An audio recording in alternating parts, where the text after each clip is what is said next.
Good evening and welcome to the God Debate. My name is Malcolm Phelan, and together with Joseph Stanfield, Arnav Dutt, Mike Ray, and the Dean's Fellows, we've organized the debate that you're about to see. Now, whether you're here tonight to hear an exchange of views, an enlightening discussion, or just a good show, I know you're not here to hear a long speech from an undergraduate, so I will keep this short. First, allow me to recognize those in the Notre Dame community who made this debate possible. The God Debate 2 was sponsored by the Institute for Scholarship in the Liberal Arts and the Henkel's Lecture Series, with additional generous support by the College of Arts and Letters, the College of Science, and the College of Business, Campus Ministry, the Classics Department, the History Department, the Program of Liberal Studies, and Chemistry, the Center for Civil and Human Rights, ILS, and the Department of German and Russian, the Center for Philosophy of Religion, the Center for Undergraduate Scholarly Engagement, the Rooney Center for American Democracy, the Glynn Family Honors Program, and Learning Beyond the Classroom. Finally, I would just like to read a quick passage that beautifully sums up the reason why we are here tonight. Kenneth Burke writes this in The Philosophy of Literary Form. Imagine that you enter a parlor. You come late. When you arrive, others have long preceded you, and they are engaged in a heated discussion, a discussion too heated for them to pause and tell you exactly what it is about.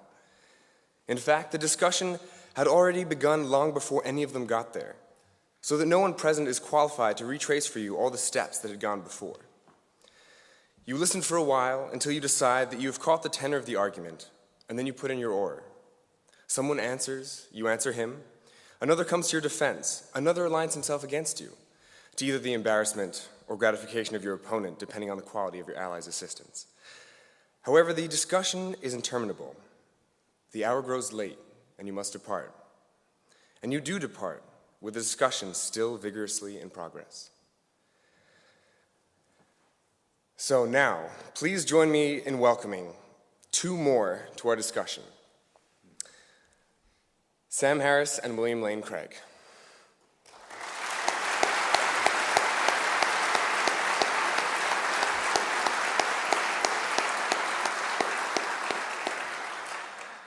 And please welcome our moderator, Professor Mike Ray from the Center for Philosophy of Religion.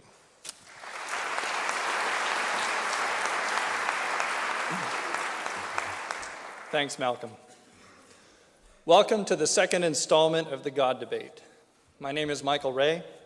I'm a professor of philosophy here at the University of Notre Dame and the director of the Center for Philosophy of Religion, one of the sponsors of tonight's event.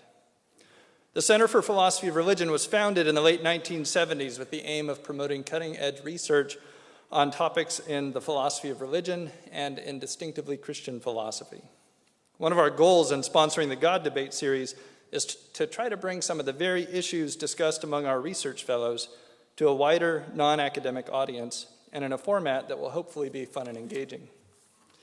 Our show tonight, as you already know, is a debate between William Lane Craig and Sam Harris, coming together for the very first time to discuss the question, are the foundations of moral values natural or supernatural? William Lane Craig is research professor of philosophy at Talbot School of Theology in La Mirada, California. He is best known among philosophers for his extensive and influential work in the philosophy of time and the philosophy of religion. He is known to the wider public as someone who is able to articulate and defend the doctrines of the Christian faith in a way that is highly accessible, but also philosophically and theologically rigorous. He became a Christian at the age of 16, pursued undergraduate studies at Wheaton College, and holds 2 earned doctorates, one in philosophy from the University of Birmingham and one in theology from the University of Munich. He has authored or edited over 30 books, as well as over 100 articles in professional journals of philosophy and theology. Known as one of the 4 horsemen of the new atheist movement, Sam Harris is the author of the New York Times bestsellers The Moral Landscape, The End of Faith, and Letter to a Christian Nation. The End of Faith won the 2005 PEN Award for Nonfiction. Mr. Harris's writing has been published in over 15 languages. He and his work have been discussed in Newsweek, Time, the New York Times, Scientific American, Nature, Rolling Stone, and many other journals. His writing has appeared in Newsweek, the New York Times, the Los Angeles Times, the Economist, the Times London, the Boston Globe, the Atlantic, the Annals of Neurology, and elsewhere. Mr. Harris is a co-founder and CEO of Project Reason, a nonprofit foundation devoted to spreading scientific knowledge and secular values in society. He received a degree in philosophy from Stanford University and a PhD in neuroscience from UCLA. The structure of tonight's debate will be as follows. Each debater will take 20 minutes for his opening speech, followed by rebuttals of 12 minutes and 8 minutes respectively, and then closing speeches of 5 minutes each. At the conclusion of the debate, we will have about 30 minutes for questions from the audience. If you would like to ask a question, line up behind one of the 2 microphones in front or in the balcony. We're letting Notre Dame students ask the first 4 questions tonight, so if you are not a Notre Dame student and somehow find yourself at the front of the Q&A line, please allow a student to go ahead of you. Time will be kept strictly. There is a timekeeper in the front who can be seen by both speakers, and once each speaker's time has elapsed, he will be given at most 15 seconds to finish his final sentence before being rudely interrupted by me, the time enforcer. Because we are keeping the time strict, we ask you to hold all applause and other indications of agreement or disagreement, cheering, crowd surfing, and the like, until the very end of the debate. Please remember that flash photography, videotaping, and active cell phones are all prohibited. Finally, remember that Notre Dame is the world's #1 institution in the philosophy of religion and also has one of the world's best theology departments. Any questions you don't get to ask during the 25 or 30-minute Q&A, you can ask of your local faculty in the days and weeks to come. And now on with the show.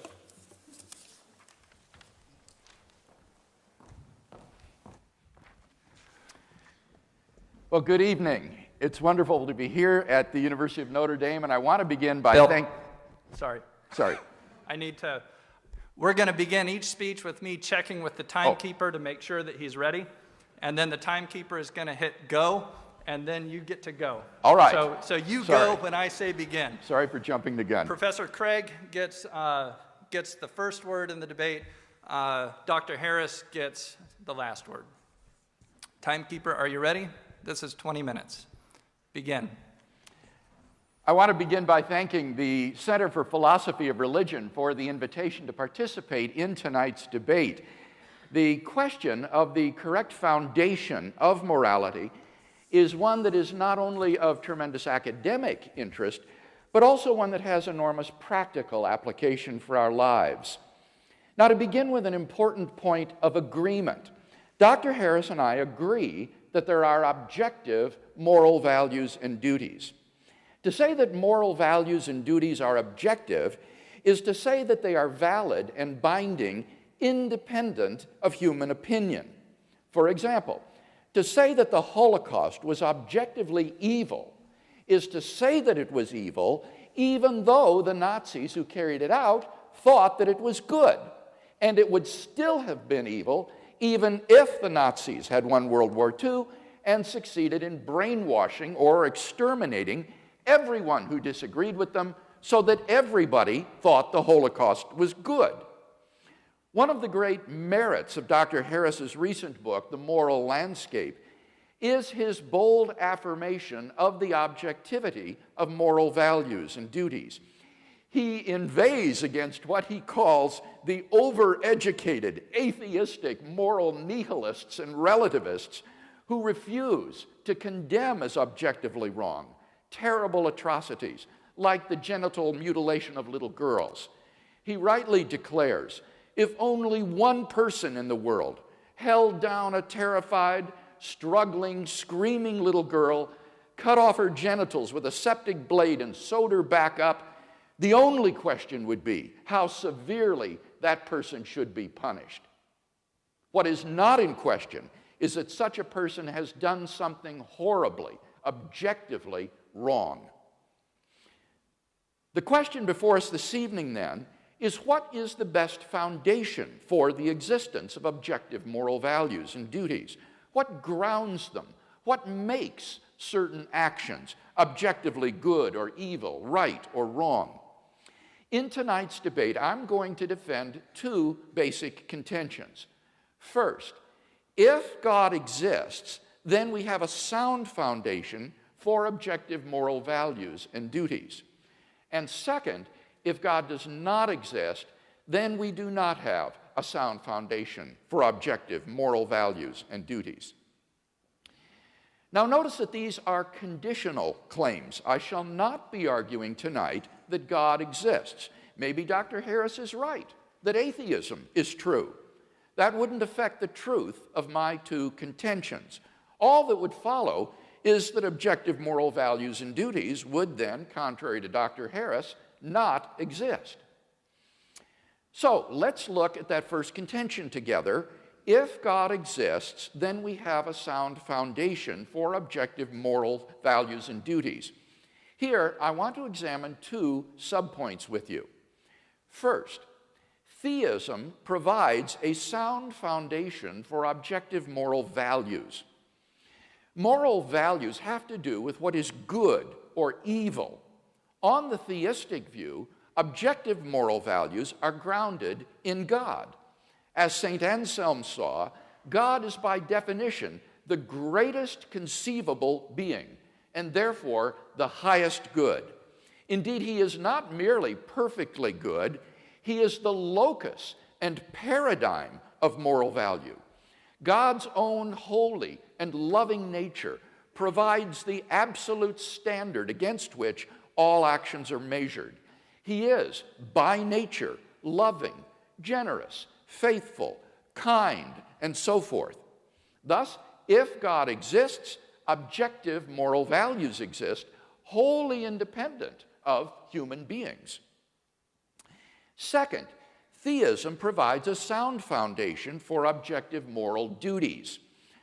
On a theistic view, objective moral duties are constituted by God's commands. God's moral nature is expressed in relation to us in the form of divine commandments, which constitute our moral duties or obligations.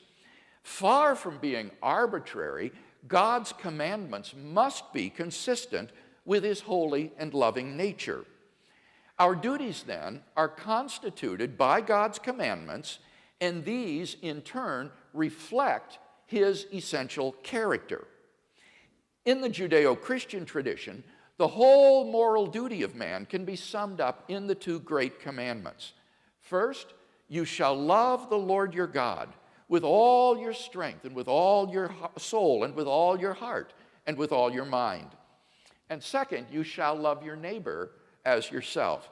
On this foundation, we can affirm the objective rightness of love, generosity, self-sacrifice, and equality, and condemn as objectively wrong selfishness, hatred, abuse, discrimination, and oppression. In summary, then, theism has the resources for a sound foundation for morality. It grounds both objective moral values and objective moral duties. And hence, I think it's evident that if God exists, we have a sound foundation for objective moral values and duties. Let's turn then to my second contention, that if God does not exist, then we do not have a sound foundation for objective moral values and duties. Consider first the question of objective moral values. If God does not exist, then what basis remains for the existence of objective moral values? In particular, why think that human beings would have objective moral worth?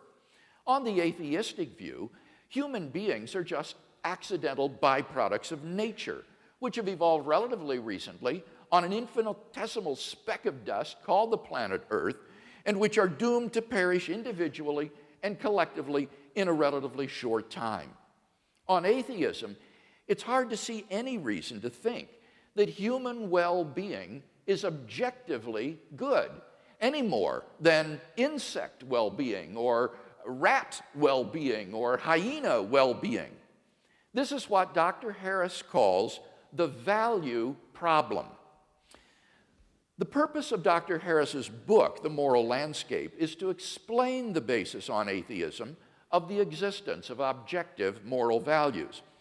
He explicitly rejects the view that moral values are Platonic objects, existing independent of the world.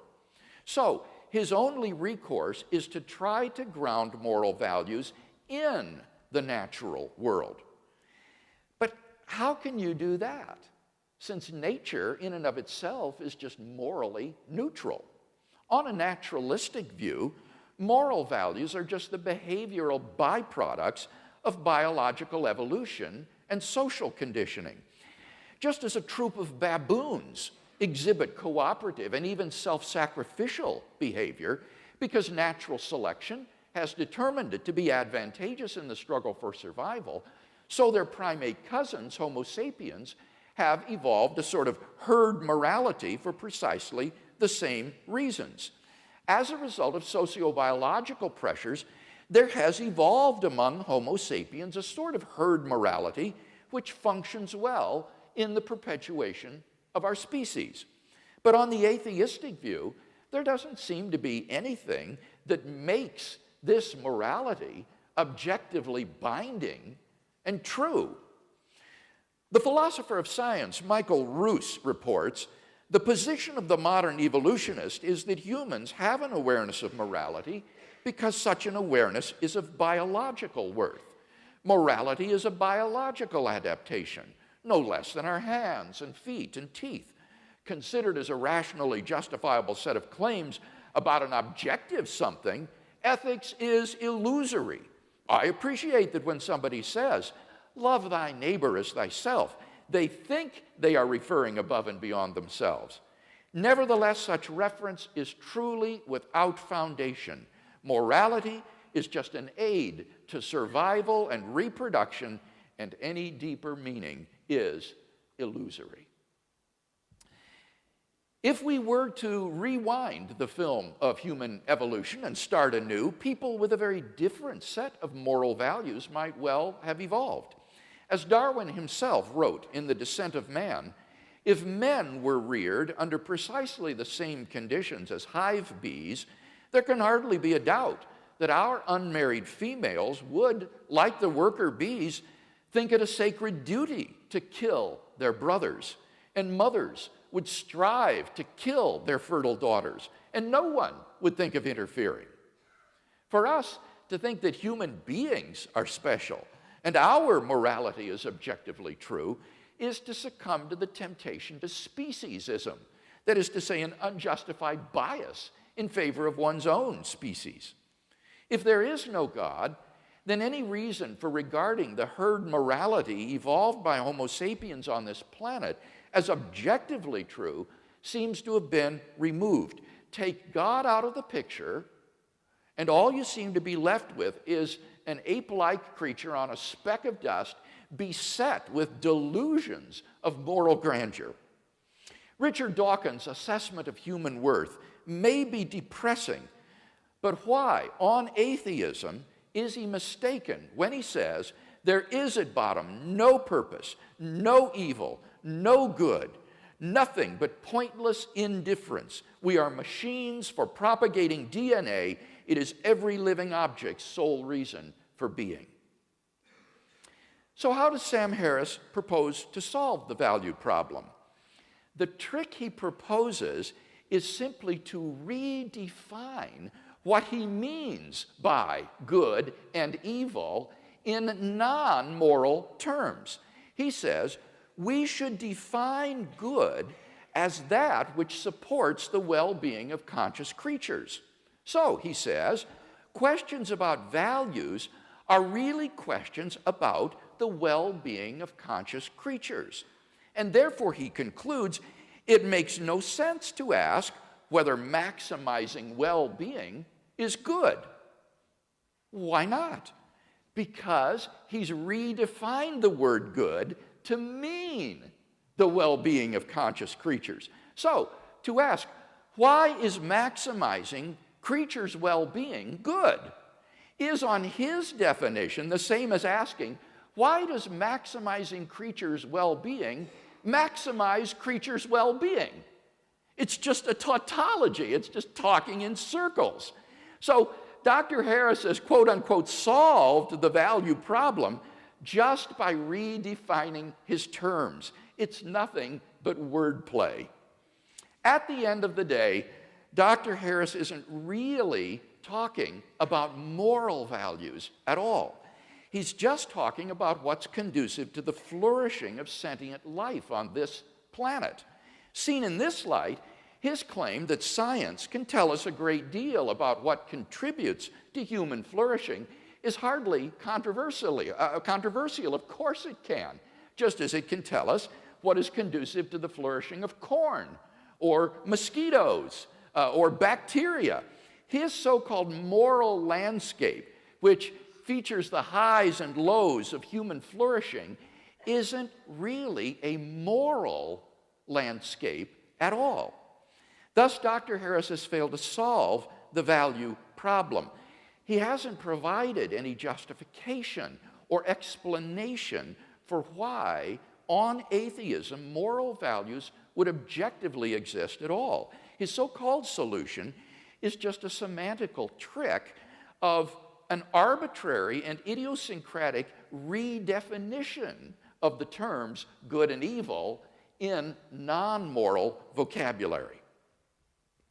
Second question, does atheism provide a sound foundation for objective moral duties? Duty has to do with moral obligation or prohibition, what I ought or ought not to do. Here, the reviewers of the moral landscape have been merciless in pounding Dr. Harris's attempt to provide a naturalistic account of moral obligation. Two problems stand out.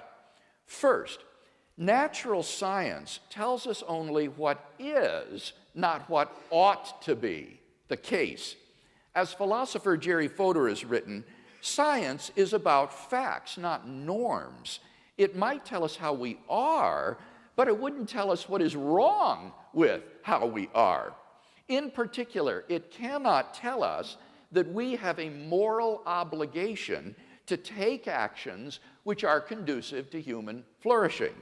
So, if there is no God, what foundation remains for objective moral duties? On the naturalistic view, human beings are just animals, and animals have no moral obligations to one another. When a lion kills a zebra, it kills the zebra, but it doesn't murder the zebra. When a great white shark forcibly copulates with a female, it forcibly copulates with her, but it doesn't rape her. For none of these actions is forbidden or obligatory. There is no moral dimension to these actions. So if God does not exist, why think we have any moral obligations to do anything? Who or what imposes these obligations upon us? Where do they come from? It's very hard to see why they would be anything more than a subjective impression ingrained into us by societal and parental conditioning. On the atheistic view, certain actions such as rape and incest may not be biologically and socially advantageous, and so in the course of human development have become taboo, that is, socially unacceptable behavior. But that does absolutely nothing to prove that such acts are really wrong. Such behavior goes on all the time in the animal kingdom. On the atheistic view, the rapist who chooses to flout the herd morality is doing nothing more serious than acting unfashionably, the moral equivalent, if you will, of Lady Gaga. If there is no moral lawgiver, then there is no objective moral law. And if there is no objective moral law, then we have no objective moral duties. Thus, Dr. Harris's view lacks any source for objective moral duty. Second problem, ought implies can. A person is not morally responsible for an action which he is unable to avoid. For example, if somebody shoves you into another person, you're not responsible for bumping into him. You had no choice. But Sam Harris believes that all of our actions are causally determined and that there is no free will. Dr. Harris rejects not only libertarian accounts of free will, but also compatibilistic accounts of freedom. But if there is no free will, then no one is morally responsible for anything. In the end, Dr. Harris admits this, though it's tucked away in the endnotes of his volume. Moral responsibility, he says, and I quote, is a social construct, not an objective reality. I quote, in neuroscientific terms, no person is more or less responsible than any other for the actions they perform. His thoroughgoing determinism spells the end of any hope or possibility of objective moral duties, because on his worldview, we have no control over what we do. Thus, on Dr. Harris's view, there is no source of objective moral duties because there is no moral lawgiver, and no possibility of objective moral duty because there is no free will. Therefore, on his view, despite his protestations to the contrary, right and wrong do not really exist. Thus, Dr. Harris's naturalistic view fails to provide a sound foundation for objective moral values and duties. Hence, if God does not exist, we do not have a sound foundation for morality, which is my second contention. In conclusion, then, we've seen that if God exists, we have a sound foundation for objective moral values and objective moral duties. But that if God does not exist, then we do not have a sound foundation for objective moral values and duties. Dr. Harris's atheism thus sits very ill with his ethical theory. What I'm offering Dr. Harris tonight is not a new set of moral values. I think by and large we share the same applied ethics. Rather, what I'm offering is a sound foundation for the objective moral values and duties that we both hold dear. Thank you very much.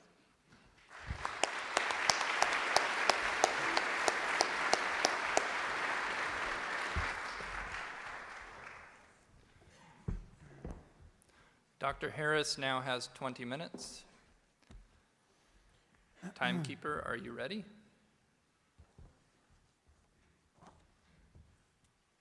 Begin. Well, first let me say it's an honor to be here at Notre Dame, and I'm very happy to be debating Dr. Craig, the one Christian apologist who seems to have put the fear of God into many of my fellow atheists. I've actually gotten more than a few emails this week that more or less read, "Brother, please don't blow this." So you will be the judge. Now, as many of you know, I've spent a fair amount of time criticizing religion. And one of the perks of this job is that you immediately hear from all the people who think that criticizing religion is a terrible thing to do. And strangely, the reason people rise to the defense of God is not that there's so much evidence that God exists, but that they believe that belief in God is the only intellectual framework for an objective morality. And clearly Dr. Craig is among their number. Now, the sense is that without the conviction that moral truths exist, that words like right and wrong and good and evil actually mean something, humanity will just lose its way. That's the fear, and I actually share that fear. I've come to believe that this concern that many religious people have of the erosion of secular morality is not an entirely empty one. Now, I once spoke at an academic meeting on these themes, and I said, as I will say tonight, that once we understand morality in terms of human well-being, we'll be able to make strong claims about which behaviors and ways of life are good for us and which aren't. And I cited as an example the sadism and misogyny of the Taliban as an example of a worldview that was less than perfectly conducive to human flourishing. And it turns out that to denigrate the Taliban at a scientific meeting is to court controversy. Mm-hmm. And after my remarks, I fell into debate with another invited speaker, and this is more or less exactly how our conversation went. She said, "How could you ever say that forcing women to wear burqas is wrong from the point of view of science?" I said, well, because I think it's pretty clear that right and wrong relate to human well-being, and it's just as clear that forcing half the population to live in cloth bags and beating them or killing them when they try to get out is not a way of maximizing human well-being. And she said, well, that's just your opinion. And I said, okay, well, let's make it even easier. Let's say we found a culture that was literally removing the eyeballs of every third child, okay, at birth. Would you then agree that we had found a culture that was not perfectly maximizing human well-being? And she said, it would depend on why they were doing it. So after my eyebrows returned from the back of my head, I said, okay, well, let's say they're doing it for religious reasons. Let's say they have a scripture which says every third should walk in darkness, or some such nonsense. Okay. And then she said, well, then you could never say that they were wrong. Okay, and so you should know, I was talking to someone who has a deep background in science and philosophy. She's actually since been appointed to the President's Council on Bioethics. She's one of 13 people advising President Obama on all of the ethical implications of advances in medicine and related science and technology. And she had just delivered a perfectly lucid lecture on the moral implications of neuroscience for the courts. And she was especially concerned that we could be subjecting captured terrorists to lie detection neuroimaging technology. And she viewed this as really an unconscionable violation of cognitive liberty. So on the one hand, her moral scruples were very finely calibrated to recoil from the slightest perceived misstep in ethical terms in our war on terror. And yet she was quite willing to forgive some primitive culture its fondness for removing the eyeballs of children in its religious rituals. And she seemed to me quite terrifyingly detached from the very real suffering of millions of women in Afghanistan at this moment. So I see this double standard as a problem.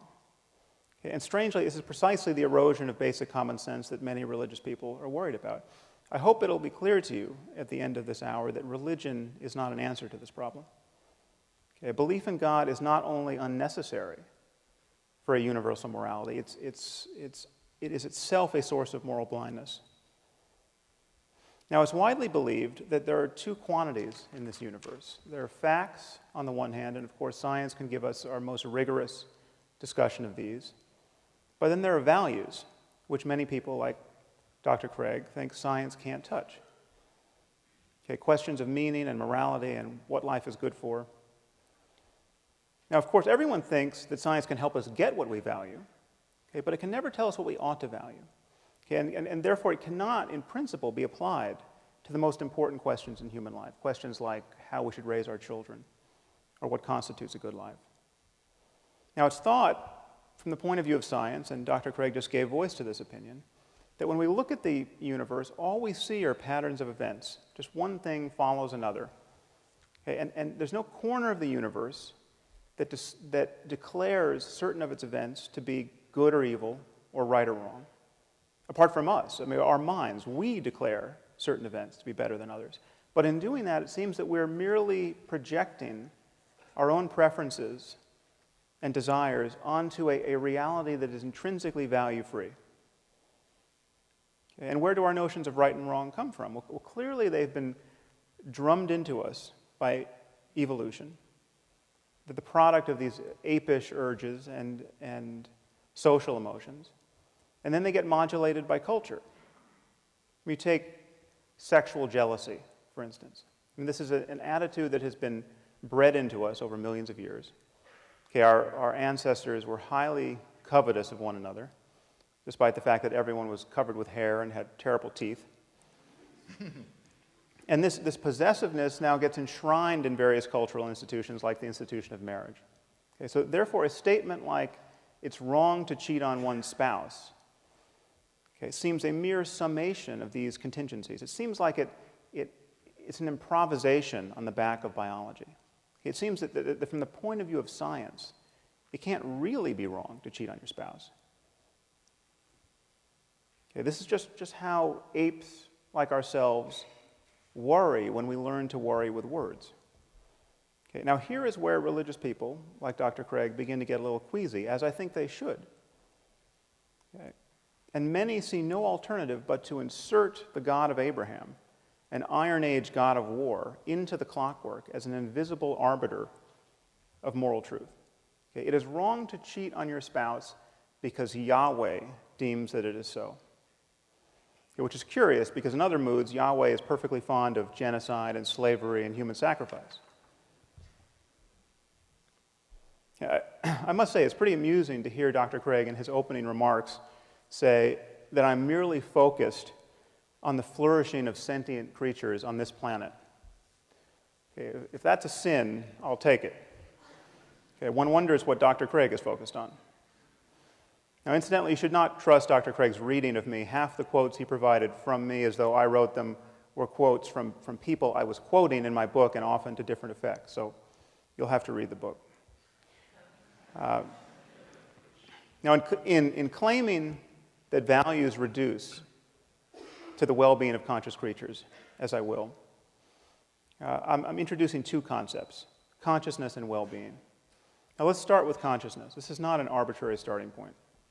Imagine a universe devoid of the possibility of consciousness. Imagine a universe entirely constituted of rocks. Okay, there's clearly no happiness or suffering in this universe. There's no good or evil. Value judgments don't apply. For changes in the universe to matter, they have to matter, at least potentially, to some conscious system. Okay, what about well-being? Well, the well-being of conscious creatures and the link between that and morality may seem open to doubt, but it shouldn't. Okay, here's the only assumption you have to make. Imagine a universe in which every conscious creature suffers as much as it possibly can for as long as it can. Okay, I call this the worst possible misery for everyone. Okay, the worst possible misery for everyone is bad. Okay, if the word bad applies anywhere, it applies here. Now, if you think the worst possible misery for everyone isn't bad, or maybe it has a silver lining, or maybe there's something worse, I don't know what you're talking about. And what's more, I'm pretty sure you don't know what you're talking about either. What I'm saying is the minimum standard of moral goodness is to avoid the worst possible misery for everyone. If we should do anything in this universe, if we ought to do anything, if we have a moral duty to do anything, it's to avoid the worst possible misery for everyone.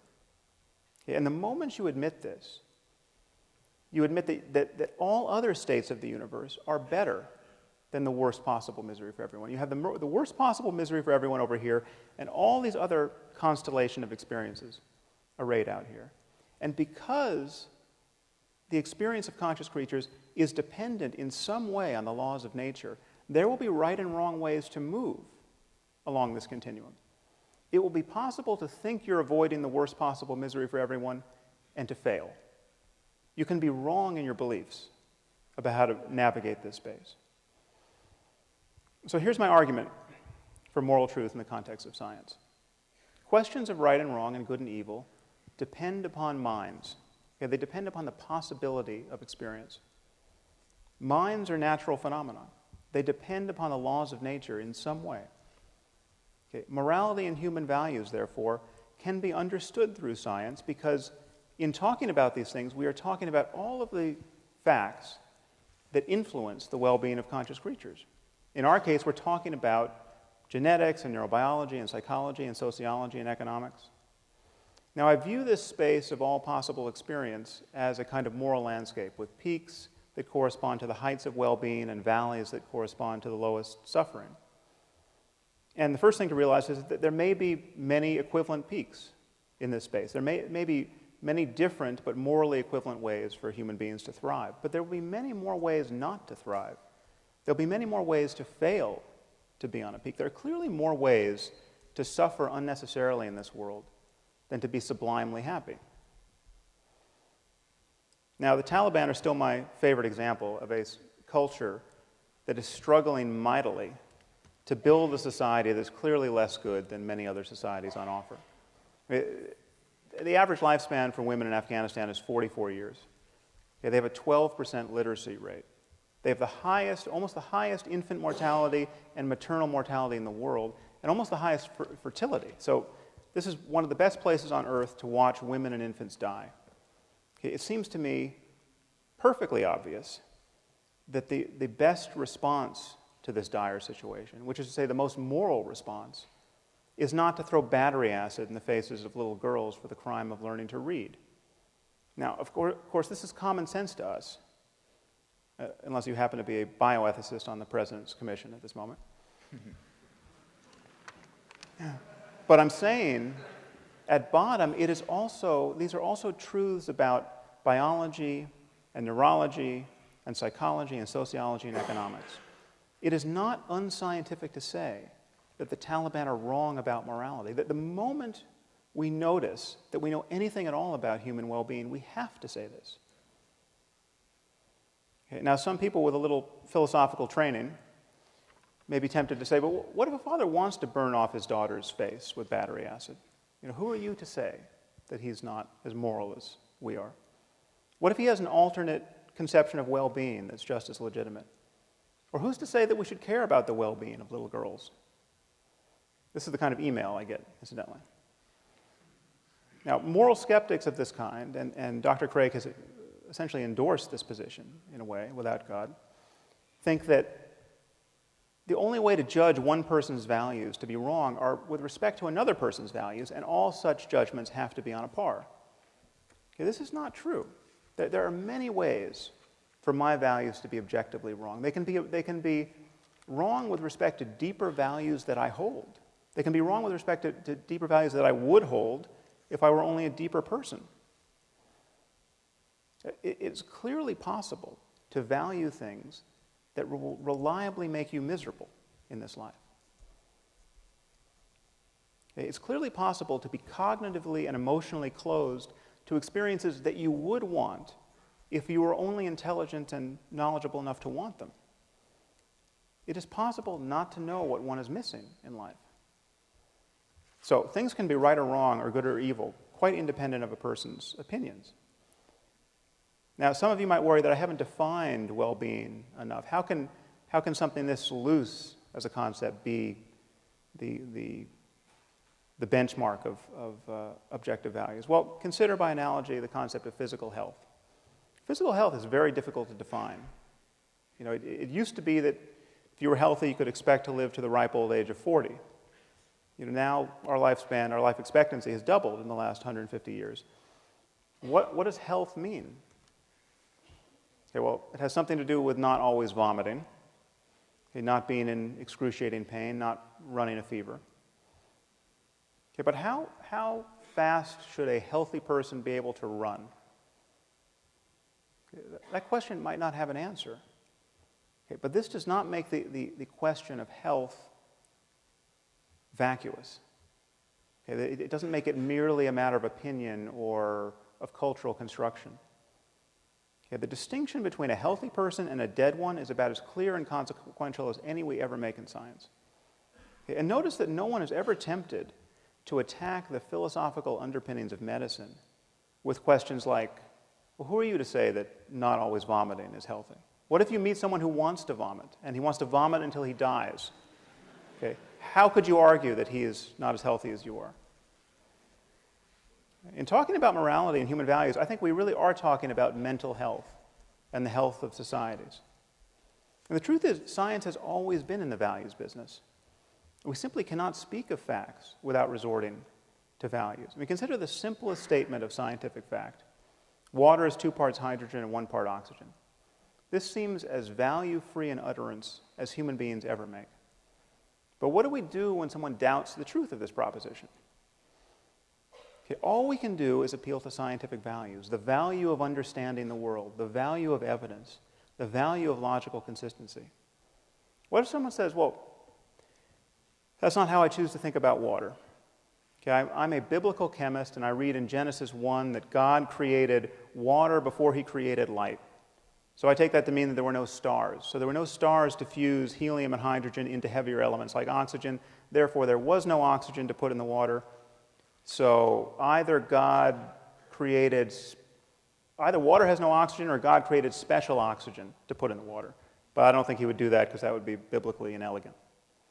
Okay, what can we say to such a person? Okay, all we can do is appeal to scientific values. And if he doesn't share those values, the conversation is over. Okay, if someone doesn't value evidence, what evidence are you going to provide to prove that they should value it? If someone doesn't value logic, what logical argument could you provide to show the importance of logic?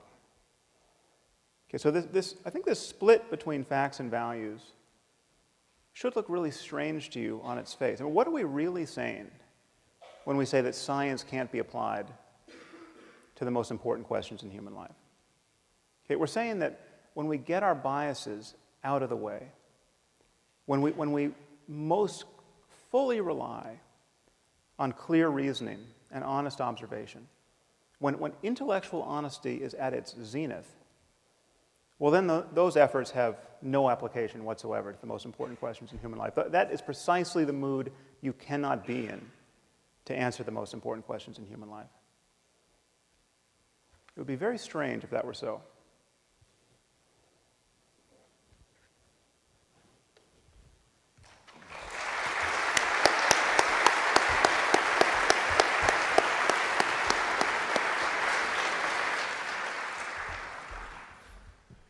Professor Craig now has 12 minutes for a rebuttal.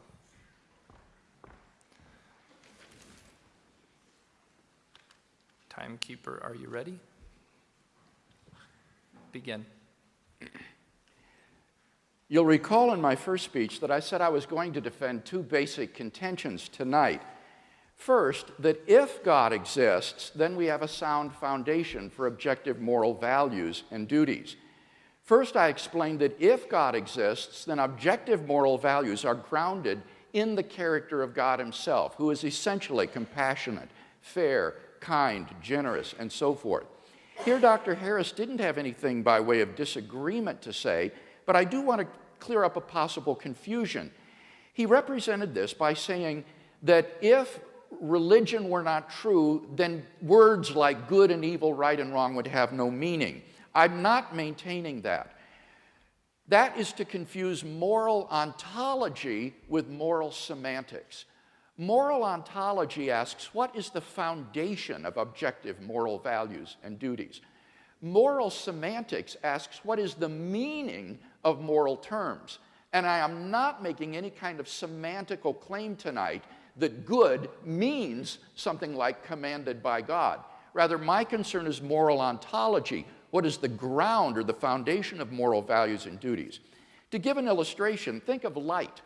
Light is a certain visible range of the electromagnetic spectrum, but obviously that isn't the meaning of the word light. People knew how to use the word light long before they discovered its physical nature.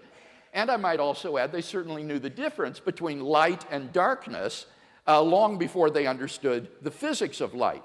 Now, in exactly the same way, we can know the meaning of moral terms like good and evil, right and wrong, and know the difference between good and evil without being aware that the good is grounded in God ontologically. So that is the position I'm defending tonight, is that moral values are grounded ontologically in God.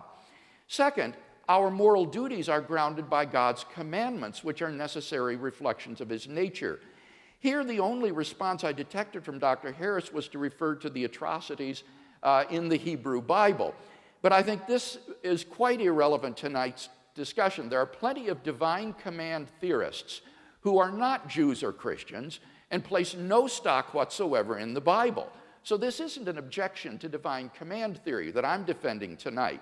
Now, if you are interested in biblical ethics, I want to highly recommend Paul Copan's new book, Is God a Moral Monster?, which examines those passages in the Hebrew Bible in light of the ancient Near East, and I can guarantee you it will be a very enlightening and interesting read. But this issue is strictly irrelevant in tonight's debate. So we've not heard any objection to a theistic grounding for ethics. If God does exist, it's clear, I think, obvious even, that we have a sound foundation for objective moral values and duties. Now, what if God does not exist? Is there a sound foundation, first of all, for objective moral values? Now here, Dr. Harris said you don't need religion in order to have universal morality. Again, that's a confusion. Of course you don't. Remember, the Nazis, for example, could have won World War II and established a universal morality. The issue isn't universality, the issue is objectivity. And I'm maintaining that in the absence of God, there isn't any reason, any explanation for the existence of objective moral values. Now, Dr. Harris says, but we can imagine creatures being in the worst possible misery, and it's obviously better for creatures to be flourishing. The well-being of conscious creatures is good. Well, of course it is. That's not the question. We agree that all things being equal, flourishing of conscious creatures is good. The question is rather, if atheism were true, what would make the flourishing of conscious creatures objectively good? Conscious creatures might like to flourish, but there's no reason on atheism to think that it would really be objectively good. Now here, Dr. Harris, I think, is guilty of misusing terms like good and bad, right and wrong, in equivocal ways. He will often use them in non-moral senses. For example, he'll say there are objectively good and bad moves in chess. Now that's clearly not a moral use of the terms good and bad. You just mean they're not apt to win or produce a winning strategy. It's not evil what you've done. And similarly, in ordinary English, we use the words good and bad in a number of non-moral ways. For example, we say Notre Dame has a good team. Now, we can hope it's an ethical team, but that's not what's indicated by the win-loss record. That is a different meaning of good. Or we say that's a good way to get yourself killed. Or that's a good game plan. Or the sunshine felt good. Or that's a good route to East Lansing.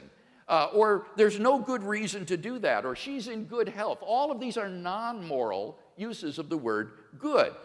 And Dr. Harris's contrast of the good life and the bad life is not an ethical contrast between a morally good life and an evil life. It's a contrast between a pleasurable life and a miserable life. And there's no reason to identify pleasure, misery with good and evil, especially on atheism. So there's just no reason that's been given on atheism for thinking the flourishing of conscious creatures is objectively good. But Dr. Harris has to defend an even more radical claim than that. He claims that the property of being good is identical with the property of creaturely flourishing. And he's not offered any defense of this radical identity claim. In fact, I think we have a knockdown argument against it. Now, bear with me here. This is a little technical.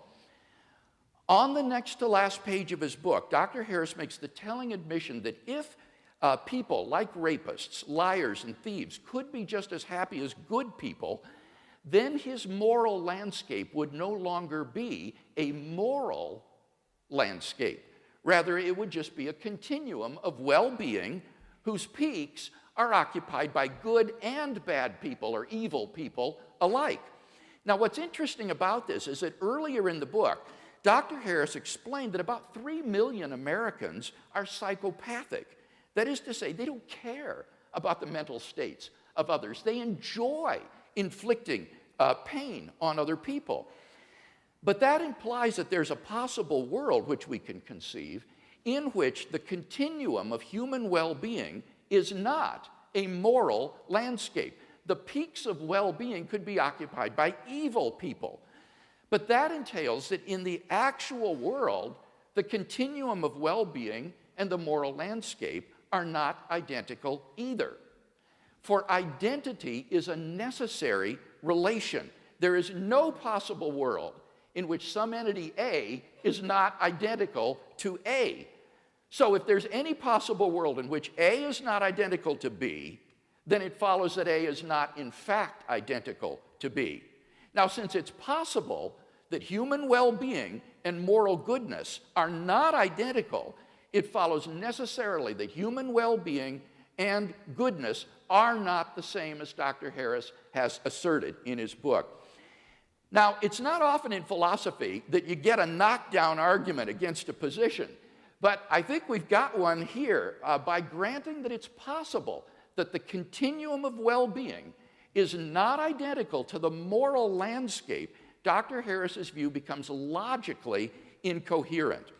And all of this goes to underline my fundamental point that on atheism, there's just no reason to identify the well-being of conscious creatures with moral goodness. Atheism cannot explain the reality, the objective reality of moral values.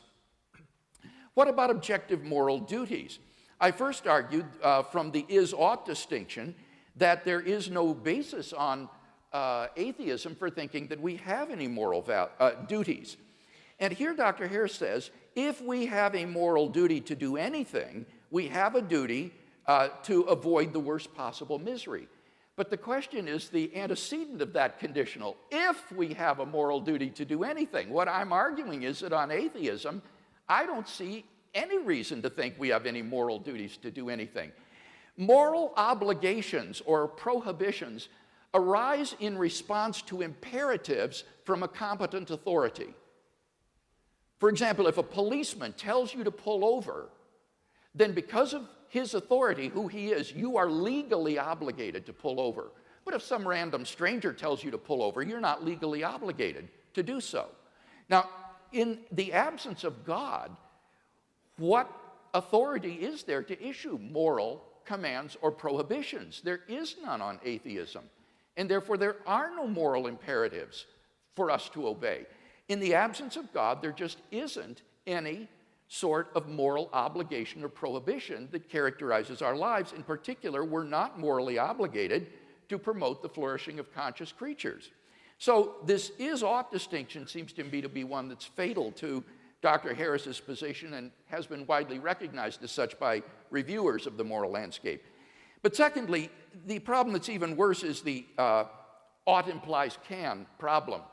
In the absence of the ability to do otherwise, there is no moral responsibility. In the absence of freedom of the will, we are just puppets or electrochemical machines. And puppets do not have moral responsibilities. Machines are not moral obligations. But on Dr. Harris's view, there is no freedom of the will, either in a libertarian or a compatibilistic sense, and therefore there is no moral responsibility. So there isn't even the possibility of moral duty on his view.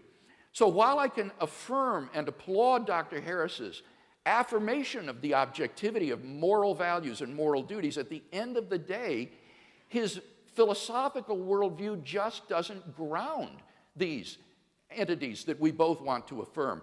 If God exists, then we clearly have a sound foundation for objective moral values and moral duties. But if God does not exist, that is, if atheism is true, then there is no basis for the affirmation of objective moral values, and there is no ground for objective moral duties, because there is no moral lawgiver and there is no freedom of the will. And therefore, it seems to me that atheism is simply bereft of the adequate ontological foundations to establish the moral life.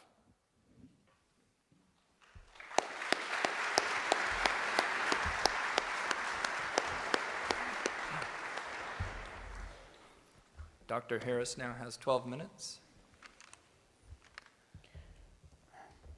Timekeeper, are you ready? Begin. Well, that was all very interesting.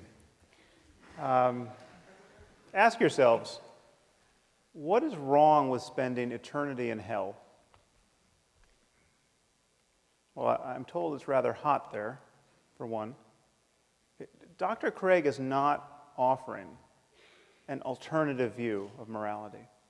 Okay, the whole point of Christianity, or so it is imagined, is to safeguard the eternal well-being of human souls. Now, happily, there's absolutely no evidence that the Christian hell exists. Okay, and I think we should look at the consequences of believing in this framework, this theistic framework, in this world, and what these moral underpinnings actually would be. All right. 9 million children die every year before they reach the age of 5. Okay, picture an Asian tsunami of the sort we saw in 2004 that killed 250,000 people. One of those every 10 days, killing children only under 5. Okay, it's 24,000 children a day, 1,000 an hour, 17 or so a minute. That means before I can get to the end of this sentence, some few children, very likely, will have died in terror and agony. Okay, think of the parents of these children. Think of the fact that most of these men and women believe in God and are praying at this moment for their children to be spared. And their prayers will not be answered. Okay, but according to Dr. Craig, this is all part of God's plan.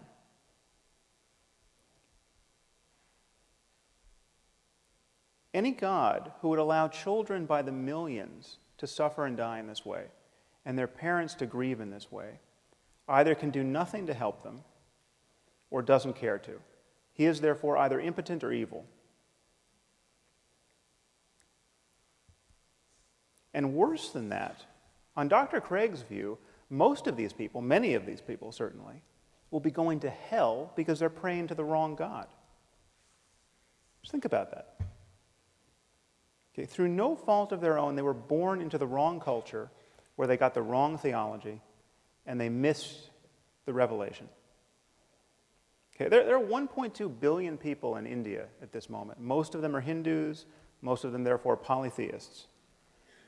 Okay, in Dr. Craig's universe, no matter how good these people are, they are doomed. If you are praying to the monkey god Hanuman, you are doomed. Okay. You will be tortured in hell for eternity. Now, is there the slightest evidence for this? No. It just says so in Mark 9 and Matthew 13 and Revelation 14. Okay. Perhaps you'll remember from the Lord of the Rings, it says when the elves die, they go to Valinor, but they can be reborn in Middle-earth. I say that just as a point of comparison. Okay. So God created the cultural isolation of the Hindus. Okay. He engineered the circumstance of their deaths in ignorance of revelation. And then he created the penalty for this ignorance, which is an eternity of conscious torment in fire. Okay, on the other hand, on Dr. Craig's account, your run-of-the-mill serial killer in America, okay, who spent his life raping and torturing children, need only come to God, come to Jesus on death row, and after a final meal of fried chicken, he's going to spend an eternity in heaven after death. Okay, one thing should be crystal clear to you. This vision of life has absolutely nothing to do with moral accountability.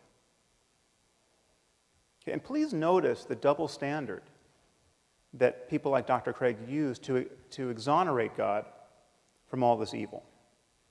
Okay, we're told that God is loving and kind and just and intrinsically good. But when someone like myself points out the rather obvious and compelling evidence that God is cruel and unjust because he visits suffering on innocent people of a scope and scale that would embarrass the most ambitious psychopath, okay, we're told that God is mysterious. Okay, who can understand God's will?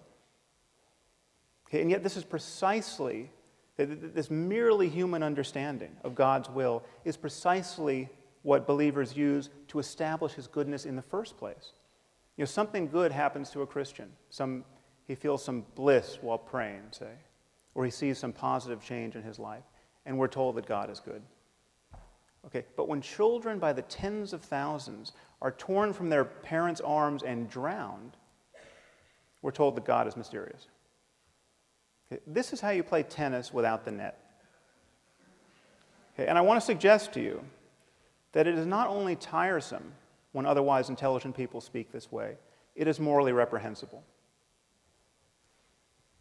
Okay, this kind of faith is really the perfection of narcissism. I mean, God loves me, don't you know? He cured me of my eczema. He makes me feel so good while singing in church. And just when we had given up hope, he found a banker who was willing to reduce my mother's mortgage. Okay. Given all that this God of yours does not accomplish in the lives of others, given the misery that's being imposed on some helpless child at this instant, this kind of faith is obscene. Okay, to think in this way is to fail to reason honestly or to care sufficiently about the suffering of other human beings. And if God is good and loving and just and kind, and he wanted to guide us morally with a book, why give us a book that supports slavery? Why give us a book that admonishes us to kill people for imaginary crimes like witchcraft? Now, of course, there's a way of not taking these questions to heart. Okay, according to Dr. Craig's divine command theory, God is not bound by moral duties. God doesn't have to be good. Whatever he commands is good. So when he commands that the Israelites to slaughter the Amalekites, that behavior becomes intrinsically good because he commanded it. Okay, well, here we're being offered, I'm glad he raised the issue of psychopathy, we're being offered a psychopathic and psychotic moral attitude. It's psychotic because this is completely delusional. There's no reason to believe that we live in a universe ruled by an invisible monster, Yahweh. But it is psychopathic because this is a total detachment from the well-being of human beings. This so easily rationalizes the slaughter of children. Okay, just think about the Muslims at this moment who are blowing themselves up, okay, convinced that they are agents of God's will. There is absolutely nothing that Dr. Craig can say against their behavior in moral terms, apart from his own faith-based claim that they're praying to the wrong God. Okay, if they had the right God, what they were doing would be good on divine command theory. Now, I'm obviously not saying that Dr. Craig or all religious people are psychopaths and psychotics, but this, to me, is the true horror of religion. Okay, it allows perfectly decent and sane people to believe by the billions what only lunatics could believe on their own. Okay, if you wake up tomorrow morning thinking that saying a few Latin words over your pancakes is going to turn them into the body of Elvis Presley, okay, you have lost your mind. Okay. But if you think more or less the same thing about a cracker and the body of Jesus, you're just a Catholic.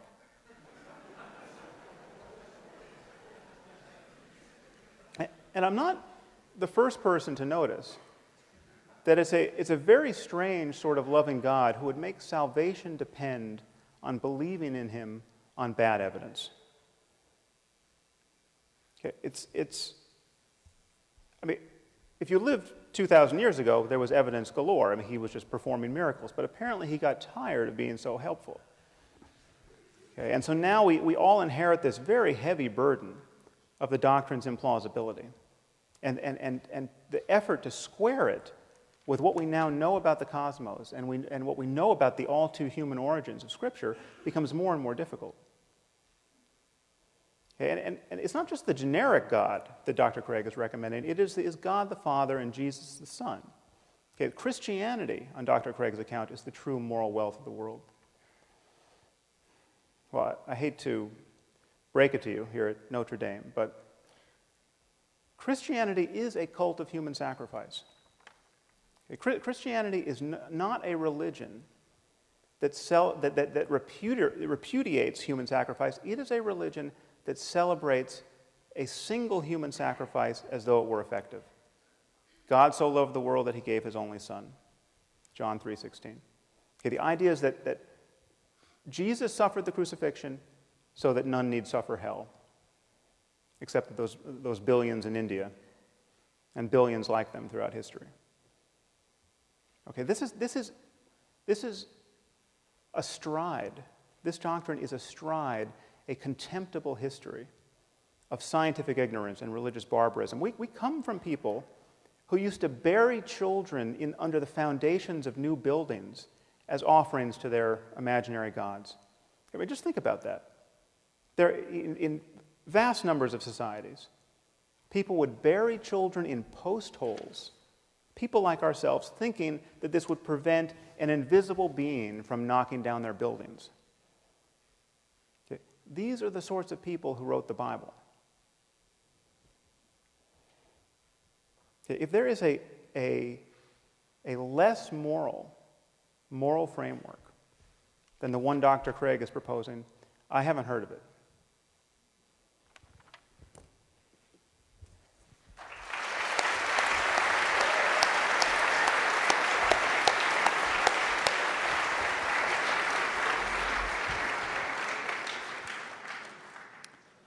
Professor Craig now has 8 minutes for a rebuttal. Timekeeper, are you ready?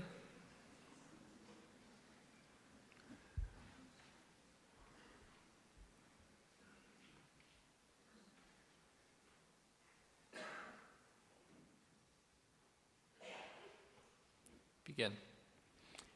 The less moral framework is atheism. Atheism has no grounds for objective moral values or duties. And it's interesting that in that last speech, I was disappointed to hear no defense given of that crucial second contention that I offered against Dr. Harris's view. Remember, we talked about the value problem. I gave what I consider a knockdown argument to show that the moral landscape is not identical to the continuum of human flourishing. We talked about objective moral duties, the is versus ought distinction, the ought implies can problem. None of these have been responded to. So if you want a really desperate moral system, try atheism. There's no foundation for objective moral values and duties there. Now, what about theism? Does it do any better? Well, in the last speech, we heard some attacks on my first contention that God provides a sound foundation for morality. Unfortunately, it seems to be that most of these were red herrings. A red herring is a smelly old fish that's dragged across the path of the bloodhounds to distract them from their true quarry, so they get distracted and go off following the dead fish. And I'm not going to be distracted by the red herrings that were offered in that last speech. For example, in response to my claim that if God exists, then objective moral values exist, we heard that I haven't truly offered an alternative to his view because the goal on theism is to avoid hell. Honestly, that just simply shows how poorly Sam Harris understands Christianity. You don't believe in God to avoid going to hell. Belief in God isn't some kind of fire insurance. You believe in God because God, as the supreme good, is the appropriate object of adoration and love. He is goodness itself to be desired for its own sake. And so the fulfillment of human existence is to be found in relation to God. It is because of who God is and his moral worth that he is worthy of worship. It has nothing to do with avoiding hell or promoting your own well-being. He then responds, but there's no good reason to believe that such a being exists. Look at the problem of evil and the problem of the unevangelized. Both of these, as I explained in my opening speech, are irrelevant in tonight's debate because I'm not arguing that God exists. Maybe he's right. Maybe these are insuperable objections to Christianity or to theism. It wouldn't affect either of my contentions that if God exists, then we have a sound foundation for moral values and duties. If God does not exist, then we have no foundation for objective moral values and duties. So these are red herrings. Now, I have written on each of these problems, the problem of evil and the problem of the unevangelized, and you can find much of what I've said at our website, reasonablefaith.org. If you're interested, go ahead and look at that. Or, as Michael Ray suggested, talk to one of your philosophy professors. Michael has written extensively on the problem of evil, and I'm sure he'd love to have a conversation with you about those things. Notice, secondly, I would want to say, evil actually proves that God exists. Because if God does not exist, objective moral values and duties do not exist. If evil exists, then it follows that objective values and duties do exist. Namely, some things are evil. So evil actually proves the existence of God, since in the absence of God, good and evil as such would not exist. So you cannot press both the problem of evil and agree with my contention that if God does not exist, objective moral values and duties do not exist, because evil actually will be an argument for the existence of God. Notice that Dr. Harris has no moral foundation for saying that Christian beliefs are morally execrable, because he has no foundation for making such a judgment. If atheism is true, what objective foundation is there for affirming that one view is execrable and another is not? There's simply no basis for such judgments. So, if he wants to have a debate on theism, I will happily engage in one with him, but that's not the debate for tonight. He also says it's psychopathic to believe these things. Now, that remark is just as stupid as it is insulting. It is absurd to think that people like Professor Peter Van Inwagen here at the University of Notre Dame is psychopathic, or that a guy like Dr. Tom Flint, who is as gracious a Christian gentleman as I could have ever met, is psychopathic. This is simply below the belt. So it seems to me that we've not been given any refutation of the view that if God does exist, then his essence, his character, is determinative for the existence of objective moral values. What about objective moral duties? Here I explained that God's commands must be consistent with his nature. And Dr. Harris continues to press the point, oh, but the Bible supports slavery. Again, I'll refer you to Professor Copan's book, which shows that that is a gross misrepresentation of ancient Israel, which did not, in fact, promote slavery as we understand it in light of the experience in the American South. But again, that's simply not irrelevant because I'm not, that isn't relevant because I'm not defending the Bible tonight. I'm saying that for a theist, whether Jew, Christian, deist, Hindu, moral duties will be grounded in the divine commands which are based in his nature. He says, but then what about people like the Taliban who say that God has commanded them to do certain atrocities? I would say the very same thing to the Taliban that Dr. Harris says, namely, God did not command you to do those things. That's exactly what Dr. Harris would say. The reason he thinks that is because he doesn't believe that God exists, but I would say that because I think that the Taliban has got the wrong God, that in fact God hasn't commanded them to commit these atrocities, and indeed God will only issue such commands as are consistent with his moral nature and for which he has morally sufficient reasons. So I don't think this first contention is really in much dispute tonight. I think it's obvious that if God exists, then obviously objective moral values exist independently of human opinion. They're grounded in the character of God. And there would be objective moral duties if God exists, because our duties arise in response to the moral imperatives that God issues to us. So the real debate is on that second contention. Can atheism provide a good foundation for objective moral values and duties? And I think we've seen powerful reasons to think that it cannot.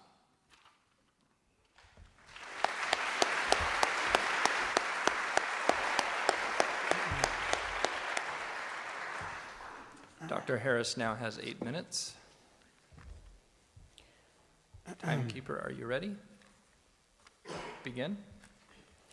Well, perhaps you've noticed Dr. Craig has a charming habit of summarizing his opponent's points in a way in which they were not actually given, so I will leave it to you to sort it out on YouTube.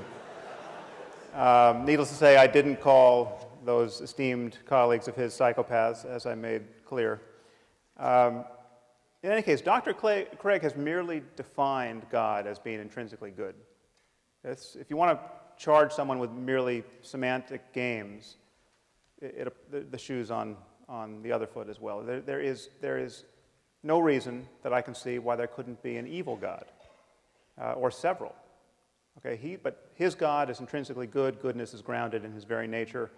That is a definitional move that he has made. Now, I have presented a positive case for grounding an objective morality in the context of science. And thinking about moral truth in the context of science should only pose a problem for you if you imagine that a science of morality has to be absolutely self-justifying in a way that no science ever could be. Okay, every branch of science must rely on certain axiomatic assumptions, okay, certain core values. And a science of morality would be on the same footing as a science of medicine or physics or chemistry. You need only assume that the worst possible misery for everyone is bad and worth avoiding, and indeed the worst case scenario for conscious life. And if science is unscientific, if having a value assumption at the core renders science unscientific, what is scientific? Now, Dr. Craig is confused about what it means to speak with scientific objectivity about the human condition. He says things like, from the point of view of science, we're just constellations of atoms and we're no more valuable than rats or insects. Okay, as though the only scientifically objective thing that could be said about us is that we're constellations of atoms. Okay, there are two very different senses in which we use these terms subjective and objective. Okay, the first is epistemological. It relates to how we know. And when we say we're reasoning or thinking objectively in this sense, we're talking about the style in which we're thinking. We're talking about the fact that we're seeing through our biases, which is to say, trying to jettison bias. We are reasoning in a way that's available to the data. Our minds are open to counter-arguments. Now, this is the absolute foundation of science, and this is what opens such an invidious gulf between science and religion, the difference here in this approach to objectivity. But science does not require that we ignore the fact that certain facts are subjective, ontologically subjective. Okay, there are facts about the human condition that science can understand and study that are first-person facts, facts about what it's like to be you. Okay, and we can study these facts, and our study of them reveals how much deeper and richer and more meaningful our lives are than the lives of cockroaches. Okay, so this is a false reductionism that he's purveying here. Now, so there are subjective facts. If you happen to have an intact nervous system, being burned alive will be excruciatingly painful. The painfulness of pain is a subjective fact about you. Okay, what my argument entails is that we can speak objectively about a certain class of subjective facts that go by the name of morality, that relate to questions of good and evil, and these depend on the well-being of conscious creatures, especially our own. And by this light, we can see that it's possible to value the wrong things. I mean, if you think you prefer to be neurotic and in pain, and incapable of creative work, and completely disconnected from other people, there's something wrong with you. Okay, objectively wrong with you? Yes. Okay. In that you are closed to higher states of consciousness. Higher with respect to what? Higher as in further from the lowest possible state of consciousness, the worst possible misery for everyone. Okay, is the worst possible misery for everyone really bad? Once again, we have hit philosophical bedrock with the shovel of a stupid question. Now, I want to take a brief moment to speak about these higher possibilities, because it's often thought that non-believers like myself are closed to some remarkable experiences that religious people have. That's not true. That's not true. There's nothing that prevents an atheist from experiencing self-transcending love and ecstasy and rapture and awe. There's nothing that prevents an atheist from going into a cave for a year like a proper mystic and doing nothing but meditate on compassion, say. What atheists don't tend to do is make unjustifiable and unjustified claims about the nature of the cosmos or about the divine origin of certain books on the basis of those experiences. Now, the prospect of somebody becoming a true saint in life and inspiring people long after their deaths is something that I take very seriously. I've spent a lot of time studying meditation with some very great, wise old yogis and Tibetan lamas who've spent decades on retreat. I mean, really remarkable people. Okay? People who I actually consider to be spiritual geniuses of a certain sort. And so I can well imagine if Jesus was a spiritual genius, a palpably non-neurotic and charismatic and wise person, I can well imagine the experience of his disciples. I can well imagine the kind of influence he could have on their lives. Okay? We do not have to presuppose anything on insufficient evidence in order to explore this higher terrain of human well-being. We don't have to take anything on faith. We don't have to lie to ourselves or to our children about the nature of reality. If we want to understand our situation in the world, along with these deeper possibilities, we have to do it in the spirit of science. Okay, given that people have had these remarkable experiences in every context, while worshiping one God, while worshiping hundreds, while worshiping none, that proves that a deeper principle is at work. That the sectarian claims of our various religions can't possibly be true in that context. And all we have is human conversation to capture these possibilities. We can either have a first century conversation as dictated by the New Testament, or a 7th century conversation as dictated by the Quran, or a 21st century conversation that leaves us open to the full wealth of human learning. Please think about these things.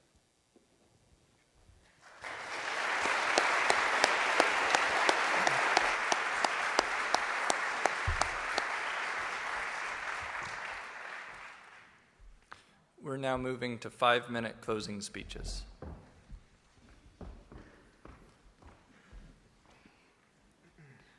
Timekeeper, are you ready? Okay, begin. In my closing statement, I'd like to try to draw together some of the threads of the debate and see if we can come to some conclusions. First, I argued that God, if he exists, provides the sound foundation for objective moral values and duties.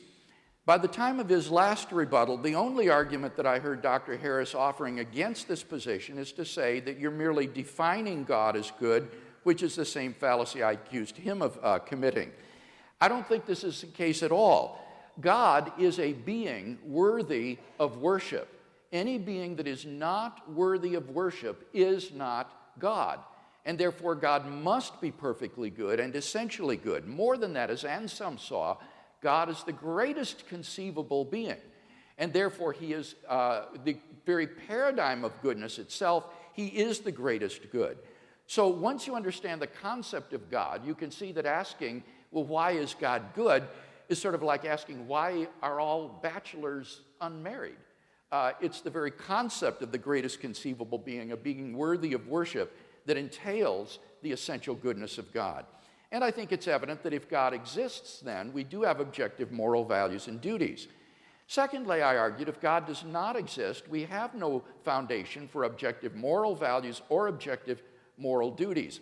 I showed that on his view, it is logically impossible to say that the moral landscape is identical to the landscape of the flourishing of conscious beings, and that therefore his view is incoherent.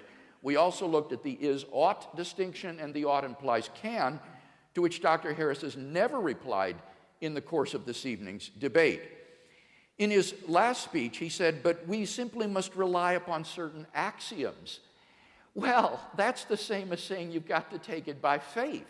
And if these axioms are moral axioms, then I think he's admitting my point, that on atheism, there simply is no ground for believing the objectivity of moral values and duties. He just takes them by a leap of faith. He says, well, there are different senses of the word objective. Yes, of course, and in my opening speech, I made clear the sense in which I was defining the term. I mean valid and binding, independent of human opinion. And moral values are not objectively binding and valid in that way on atheism. He says science can study subjective facts. For example, pain is a subjective fact. Granted, that's certainly true. So my question is the wrongness of an action a subjective fact? On atheism, it's hard to see how it couldn't be anything more than a subjective fact, in which case you cannot say, as Dr. Harris wants to say, and I agree with him, that the genital mutilation of little girls is objectively wrong, not just a subjective opinion. He says, well, but if you're psychopathic or neurotic, there's something wrong with you. Granted, I agree with that. There is something wrong with you. But the question is, on atheism, if atheism were true, would there be anything objectively morally wrong with doing what the psychopath does? He hasn't been able to show that. Indeed, there are no moral duties on his view. And remember, he himself admitted that psychopaths could occupy the peaks of well-being on his so-called moral landscape, and that therefore it is not a moral landscape at all. To conclude, I want to quote from a remarkable article that appeared in the Duke Law Journal by Arthur Allen Leff called Unspeakable Ethics, A Natural Law. Dr. Leff's difficulty is the same as Dr. Harris's. He wants to find a foundation for moral values and duties, in this case for the law, that would be independent of human opinion, would be objective, and would be in the world. And he can't find one. He says any attempt to ground values in the world is open to the playground bully's retort, who says? And this is how his article concludes. All I can say is this: it looks as if we are all we have. Only if ethics were something unspeakable by us, that is, something transcendent, could law be unnatural and therefore unchallengeable. As things now stand, everything is up for grabs. Nevertheless, napalming babies is bad. Starving the poor is wicked. Buying and selling each other is depraved. There is in the world such a thing as evil. All together now, says who? God help us.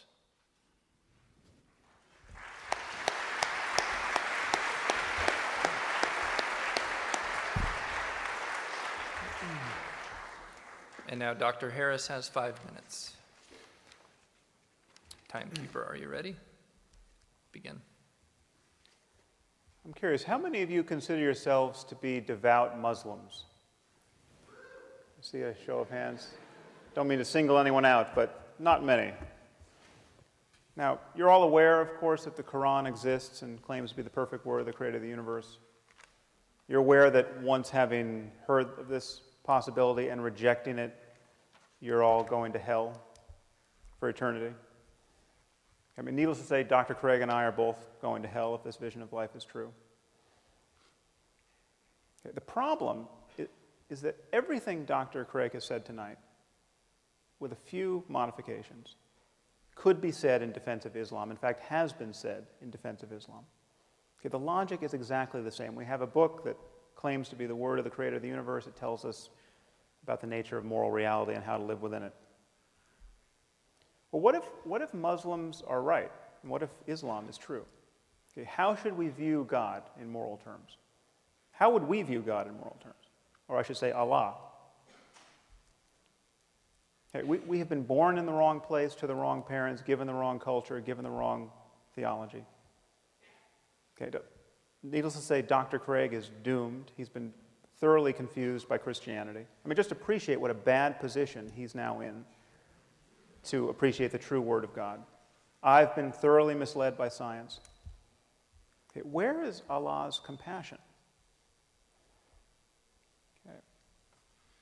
And yet, he's omnipotent. He could change this in an instant. He could give us a sign that would convince everyone in this room. And yet he's not going to do it. And hell awaits. And hell awaits our children because we can't help but mislead our children. Okay, now just hold this vision in mind. And first appreciate how little sleep you have lost over this possibility. Okay, just feel in yourself at this moment how carefree you are and will continue to be in the face of this possibility. What are the chances that we're all going to go to hell for eternity because we haven't recognized the Quran to be the perfect word of the creator of the universe? Please know that this is exactly how Christianity appears to someone who's not been indoctrinated by it.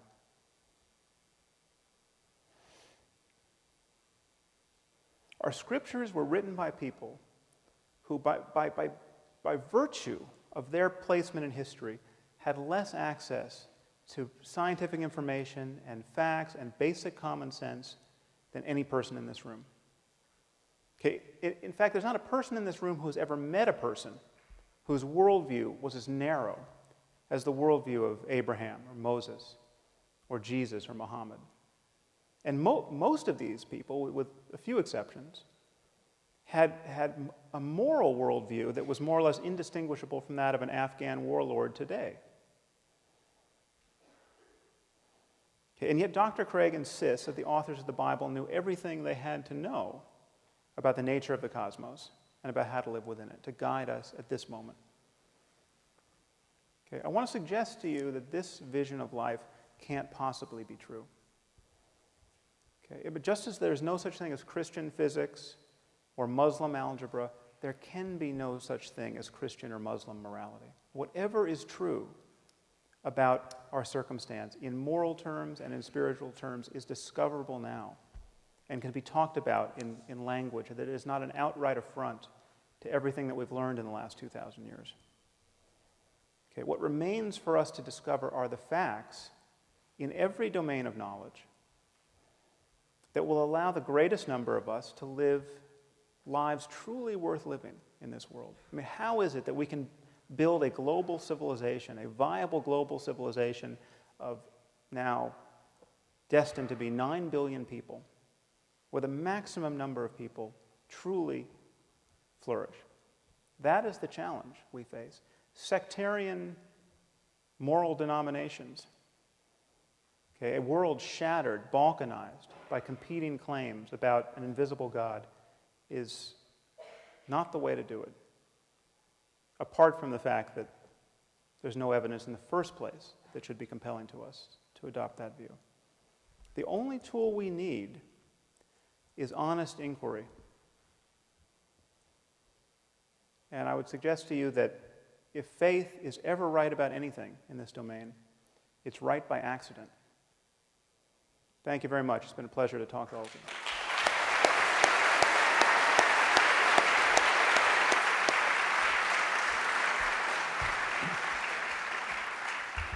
We started 15 minutes late, and so I'm going to allow us to go until 9:15. That gives us 30 minutes for questions. As I said at the beginning, we're going to allow Notre Dame students to ask the first 4 questions. After that, the microphones are open to anyone. We'd like to keep a brisk pace for the questions, so please limit your questions to about 30 seconds, and I've asked the debaters to limit their responses to about 2 minutes. I'll take the liberty of urging people to get quickly to their point if these time limits are violated. We have microphones here and here. I think we have microphones. Oh, good. I can see the microphones in the balcony, so I'll just go in a circuit. Thank you. Dr. Harris, if Dr. Craig could link out of your objections about the problem of evil and the problem of choosing the right religion, so that those weren't really problems, those weren't functioning in the debate, where does that put you dialectically? How do those function in the debate? Do you mean if I was given good reason to believe that Christianity is true? Or if Dr. Craig could show that choosing a particular religion wasn't necessary for the grounding of morality, just that some religion being true was sufficient for there being a grounding for morality, and that the problem of evil was somehow answered. Well, I would never be tempted to dispute that we could make up a religion that, if true, would be a grounding of morality. I mean, you could, those imaginary schemes are there for the asking. We could make them up, and in about 5 minutes, we could make up a better religion than any that exists. I mean, you just take Christianity and cut out Leviticus and Deuteronomy, and already you've done great work.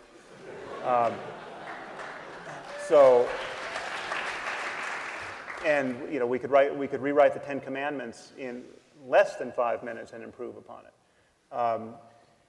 Add being kind to children and swap out the bit about the graven images, and you've already made it a much wiser document. Now, but that's not the point. I mean, the point is that one point I made, which he never really addressed, is that you're smuggling in a concern for well-being in any case. You just have a different timeline. If Christianity were true, it would be part of my moral landscape. I mean, if someone like myself is going to suffer in hell for eternity based on what I'm currently thinking, then I clearly am doing the wrong thing. I mean, I would want that information, and I would think, that would be a revelation to me, which I would take seriously, and I would do everything I could to get into heaven. I mean, that would be, heaven is if eternity in heaven versus eternity in hell is really the landscape that we're living on, well, that's part of my moral landscape. It just changes its temporal characteristics. There's just no reason to think that that's the universe we're living in. Up and to my left. Hi. Professor Craig, you made an interesting analogy. You said that long before we could explain scientifically where light came from, we could distinguish between light and dark, and that the same could be said for good and evil. But to me, that analogy seems dangerous because long before we could explain scientifically where light came from, we said it came from God. Could the same be said for morality? And then also, how do you explain shifts in moral consensus over time? Okay, I'm not sure I understood all of the question, so I might need our moderator to help me here. The last part of the question was shifts in morality over time. Don't confuse moral ontology with moral epistemology. Moral ontology is the foundation in reality for objective moral values and duties. Moral epistemology is how we come to know the goods that there are and the duties that we have. And clearly, affirming that there are objective moral values and duties doesn't mean that we always know them infallibly. Clearly, over time, there's such a thing as moral growth and moral development. When I look at my own life, I look back at my life as a young man and I can see certain attitudes and things that I had that I now would be ashamed of morally. I think I've experienced moral growth. So there's no reason to think that the objectivity of moral values and duties implies that there isn't such a thing as moral growth or a clearer apprehension of the good, or sadly in some cases, a moral degeneration of a society and turning away from good. So these are two different problems, and my concern is moral ontology. Now, I didn't catch the first part of the question. Mike, did you? Yeah, tell me if I misrepresent you, but I take it that she's asking, you say that we understood light and dark before we understood the physics of light. She says, but we posited supernatural explanations for light also at that time. Why not think morality is in the same situation? Yeah, again, I think you misunderstood the analogy there that I'm making. What I'm saying there is distinguishing moral ontology from moral semantics. And what I'm saying is I'm not offering a moral semantical theory about the meaning of the words good and evil, right and wrong. I'm talking about their foundation in reality. And so the example of light was simply to give an example of where people understood the meaning of the English word light, even if they didn't know its physical nature in terms of electromagnetic radiation. Can I clarify? Sorry. I get that you're arguing that there needs to be a source for good and evil. That makes sense. So why does that source have to be God? Could it not be that we just haven't discovered what the source is yet? Well, that would be my second contention, that in the absence of God, I can't see any foundation that would be left for affirming the objectivity of moral values, and particularly the value of human beings and conscious life on this planet. And then that second problem about objective moral duties is especially serious, the is-ought distinction, and then the ought implies can problem, no free will. So that would just be to reiterate the arguments I've already given as to why I think in the absence of God, there wouldn't be objective moral values and duties. I allowed the follow-up only because there was misunderstanding, just so you know. Up and to my right. Yeah, I've got a question for Dr. Harris. So a lot of the argument, I guess, I felt like it depended a lot on the definition of good and bad, right and wrong. And I wanted to ask you if you thought it would be possible for there to be, so I've got a two-part question, for there to be a hypothetical God that, scratch everything you know about Judaism, Christianity, Hinduism, create your own new God, and if it would be hypothetical for this God to perfectly align with your definition of moral theory. So say that this God says and commands that good and bad are dependent on the well-being of conscious animals. And then simultaneously to that question, whether you think a God of love does just that. Because it seems to me, in my experience and looking at history, that there is no greater continuum across human history than the presence of love, and the fact that we've had marriage, whether homosexual, heterosexual, transgender, from the moment we've been living animals. And so if that really is the root of our well-being, then how does a God of love not promote well-being? So, but answer the first part first. Yeah. Well, love clearly has a lot to do with our well-being. And if there were a God of love who was really acting like a God of love and was making, the problem is the existence of God doesn't really add to the moral stature of love in that case, because, or the moral stature of the good. I mean, this goes to the Euthyphro dilemma that we haven't spoken about, probably mercifully. But I mean, if it's either intrinsically good or it isn't, and for God to say it's good doesn't make it more good, and it's not good by fiat. So he's either saying it's good because it is good, in which case we can just deal with the fact that it is good, or it's just good because he says it's good, but then he can say any evil thing is good, which Dr. Craig's God does rather often, apparently. So, but love is clearly something we desperately want in our lives, and we're right to want it. We're deeply social creatures, and the fear that is sort of circulating here that well-being somehow leaves something out that's important, I think, and I argue at some length in my book, is quite unfounded, because whatever you bring to me which is truly important, you say, okay, you're talking about well-being, but here I'm talking about self-transcending love. This is really important. Well, self-transcending love is probably at the core of the deepest well-being that we can experience as human beings. But likewise, if the Christian hell exists and awaits me, well-being in the end is predicated on avoiding those flames. And so so all of that, you're smuggling in a concern about consciousness and its future changes, whatever you bring in the moral domain. And so I'm saying we must be honest about that. We ground this in consciousness, and then we can talk about how human beings like ourselves can thrive. And I would grant you that love is probably on the top of the list. Down here and to my right. Mr. Harris, from my personal experience and from my faith, I find that Christ's first commandment was to love thy neighbor and thy God. And I believe that if you are a Muslim, then you follow through with that. If you are a devout Muslim and you care about the well-being of all mankind.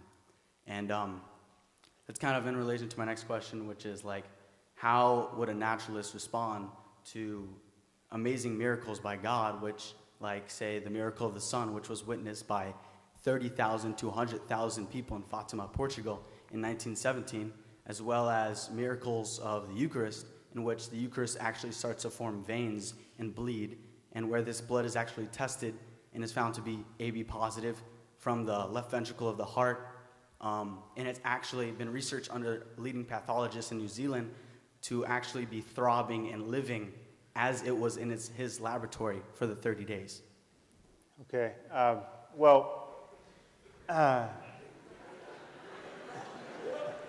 The problem with miracle stories are that they truly are a dime a dozen. I mean, the miracle stories that cash out Christianity are miracle stories set in the context of the pre-scientific context of the first century Roman Empire, attested to by copies of ancient Greek manuscripts that have thousands of discrepancies. Now, there are miracle stories that you can find in India today, attested to by living eyewitnesses. So you look at the people surrounding someone like Satya Sai Baba.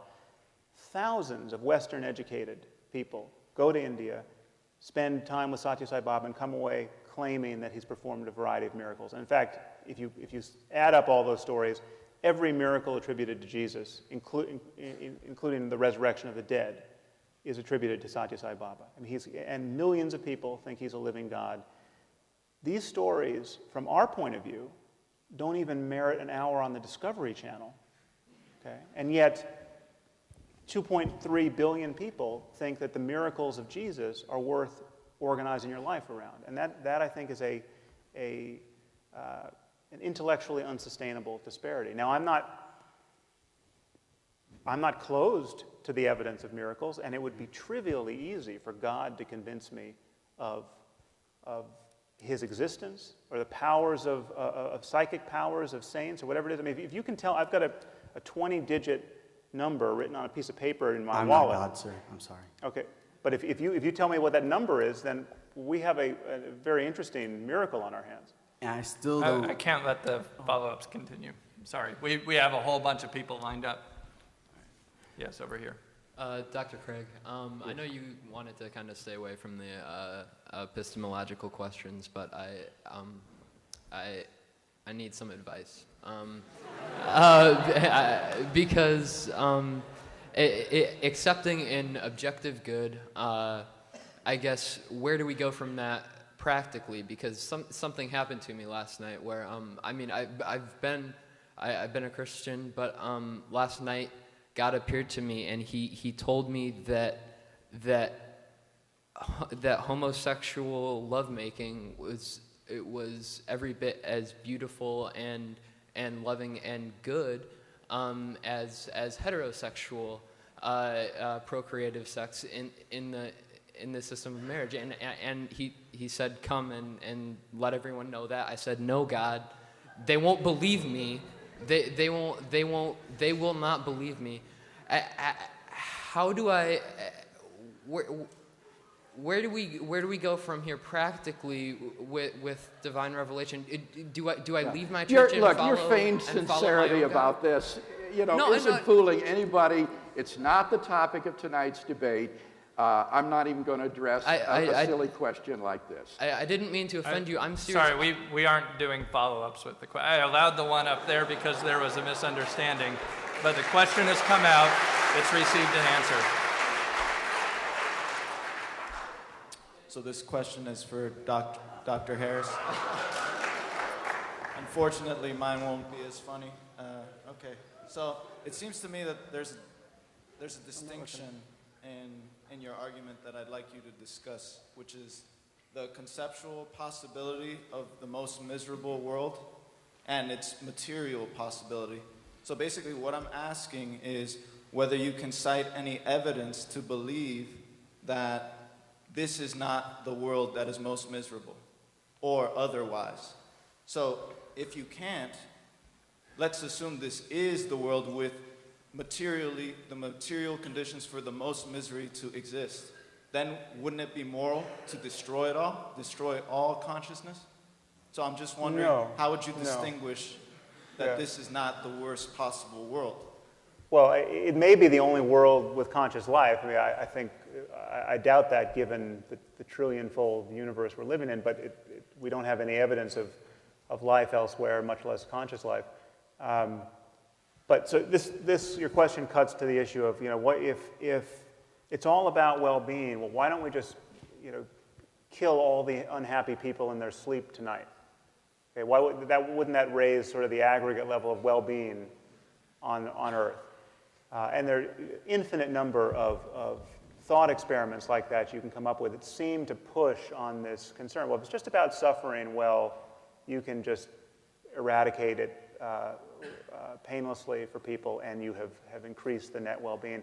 But all of those thought experiments neglect all of the cascading effects of living in a world in which we do that sort of thing, with the consequences of doing that. So why don't we, the classic experiment that everyone trots out is, what if you're a doctor and you realize that you have somebody who could benefit from the organs of, you have 5 people who could benefit from the organs of one person who's sitting in your waiting room. So you go into your waiting room, you knock him out, and you euthanize him, you vivisect him, and you give away his organs. Okay, that seems like it's a net benefit to 5 people. Okay, but if we were all living in a world where at any moment your doctor could vivisect you and steal your organs, that would have rather obvious, ghastly consequences that none of us would want to submit to. And our intuitions about the sanctity of human life, caring for people, treating people as ends in themselves rather than means to some other end, all of that conserves intuitions we have about trust and its importance in life, and all of these ways in which we are knit together as a community, and ways in which we only rise or fall together. I mean, so in a very important sense, our happiness is dependent upon the happiness of others. I mean, we are not atomized selves that are radically separate. So this idea that killing everyone, I mean, first of all, killing everyone would eradicate all the suffering, yes, but it would also foreclose all the happiness. I mean, it would nullify every possibility of experience. So if you think that a universe where the lights are on is better than a universe where the lights are off, then turning the lights off is worse. But I could imagine a universe which it would be worth turning the lights off in. I mean, the Christian hell is one of them. You'd be doing people a lot of good. Is whether you know this sorry, universe no is follow-ups. But you didn't- I'm going to be really strict about this. Thank you for answering the question. Well, to answer your question, if this is the only world, well, then it is by definition both the most miserable and the happiest, and everything in between. And now I just have no idea what else is out there. Up on my right. Dr. Craig, when discussing Islam and more specifically the Taliban, you said that they have the wrong God, citing, I assume, their violent attacks based on jihad. And because of that, how do you know that you have the right God? And if you do have the right God, what explanation can you offer for him authorizing the Crusades? Again, this isn't the topic of the debate tonight, but let me just say that one of the side areas that I specialized in my theological studies in Germany is Islam, and I'm persuaded that there are better reasons for believing that God has revealed himself decisively in Jesus of Nazareth by raising him from the dead after his crucifixion, whereas Islam is committed not only to the fact that Jesus wasn't raised from the dead, but that he was not even crucified, which is the one historical fact about Jesus of Nazareth that is universally acknowledged by New Testament critics across the spectrum. And so, with all the best will in the world, I could not be a Muslim. I see a lot of points of commonality. I applaud the monotheism of Islam, but in the end, I think that the Muslim faith gets it wrong about Jesus. So, Dr. Harris, I think that you've posed some interesting challenges to Christianity and to theism in general, but I want to return to the issue of the debate, which is the objectivity of morality. And so, you say that you can base objective morality on the assumption that that this worst possible world is bad. So I think that we can all agree on that statement, that it is bad, but what's to say that that's not simply just a subjective assertion, that it's just something based on human opinion? I don't see any reason to think that that's an objective. Right. Well, I tried to show you in my opening remarks why that particular concern is not interesting or necessary. You can play that same game with everything that we think is objective. So why does 2 + 2 make 4? How it seems to make 4 to us, but how do we know that's not just a human intuition? I mean, what is wrong with a logical argument that contradicts itself?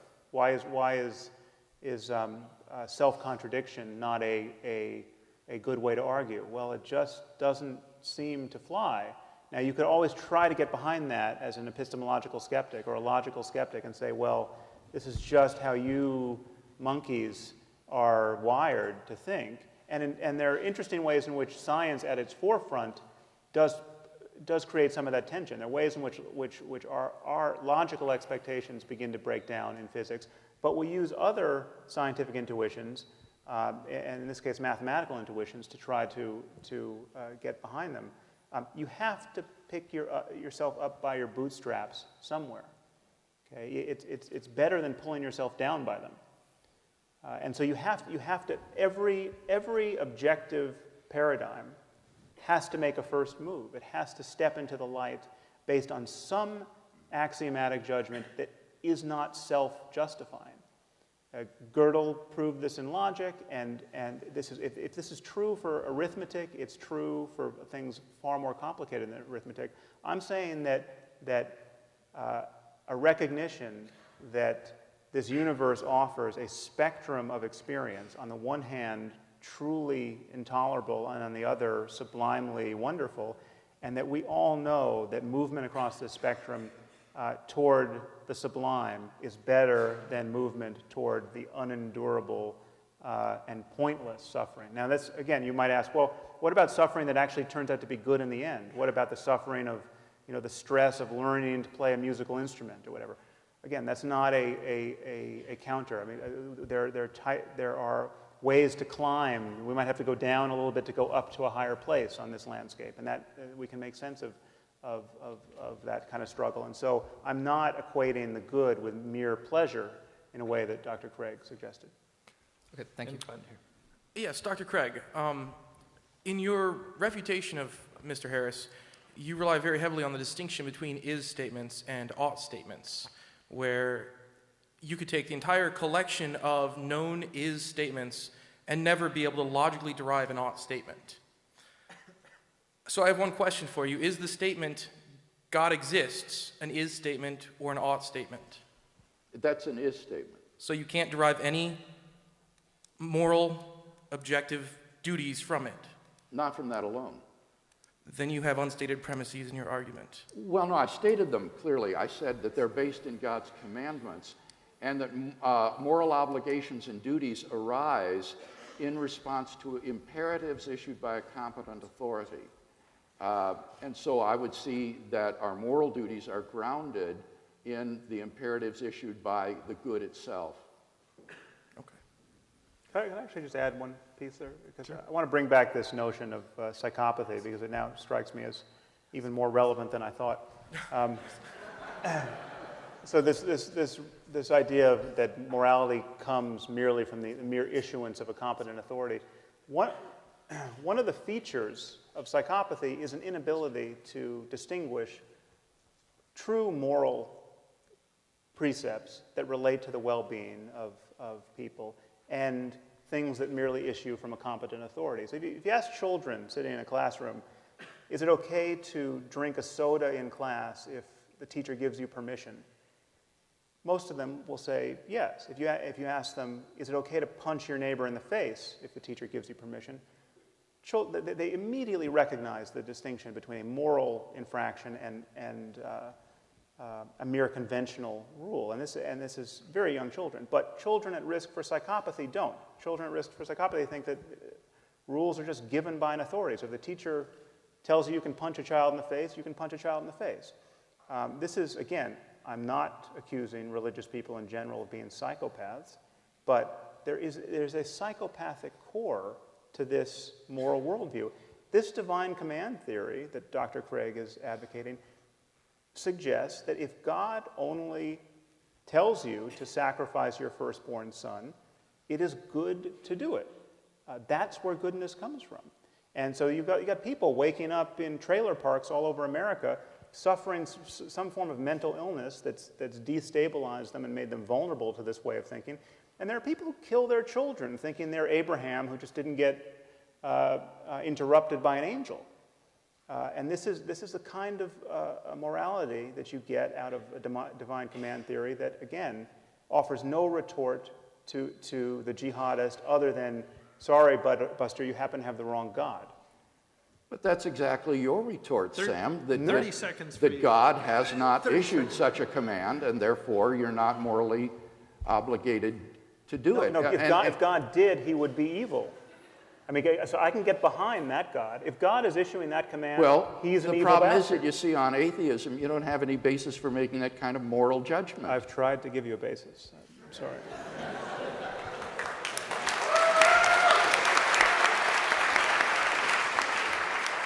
We have time for one more question up there. This is for Dr. Craig. I wanted to ask you about a consensus. About what? Consensus. Consensus? Yeah, so if we're all looking for the same answer to a question, I think we would value a consensus. And the idea of a consensus is something that's very much valued within scientific thought. So if God is the basis for morality, it seems like it would be easy to come up with a consensus. And yet within Christianity, among Christians who are reading the same Bible and worshiping the same God, you find an absence of consensus, where questions like, is evolution true or is homosexuality wrong, there's a vast variety of debate within Christianity, almost as much as there is with Christianity and secularism. And yet in the secular world, those questions, we have found consensus and they've generally been put to rest. So do value consensus, and how do you account for the lack of that within the Christian? Well, consensus on doctrinal issues is not relevant here. You would have to be talking about a lack of consensus on moral issues, and I think there would largely be a consensus on moral issues. As I said in my first speech, I'm not offering Dr. Harris a new set of applied ethical values. I think we largely agree on the issues of applied ethics. What I'm offering to him is a sound foundation for the moral values and duties that we both hold dear and recognize. So any disagreement about the perception of moral values is an epistemological question, not an ontological question. My argument is that on atheism, human beings are just animals. They're electrochemical machines. They don't even have free will. And therefore, there is no objective moral duty. There is no objective moral value to them. And if we're to have a basis for the common moral truths that we, I think, all recognize, we need to have it in a transcendent source that is beyond nature, beyond the shifting sands of culture and opinion, and is rooted in a being who is goodness himself, and whose commands then reflect that goodness to us. We've reached the end of our time. Dr. Craig and Dr. Harris both will be available afterwards out in the lobby to sign books. I'd like to take a moment to acknowledge Arnav Dutt, who spent a good portion of the debate operating the PowerPoint, which I believe on faith was going on behind me, and Aaron Ray, who is our timekeeper. Was there a PowerPoint? All right, good. I hope so. Let's now thank our speakers. Thank you. Good job, Ray. Thanks, Thank you.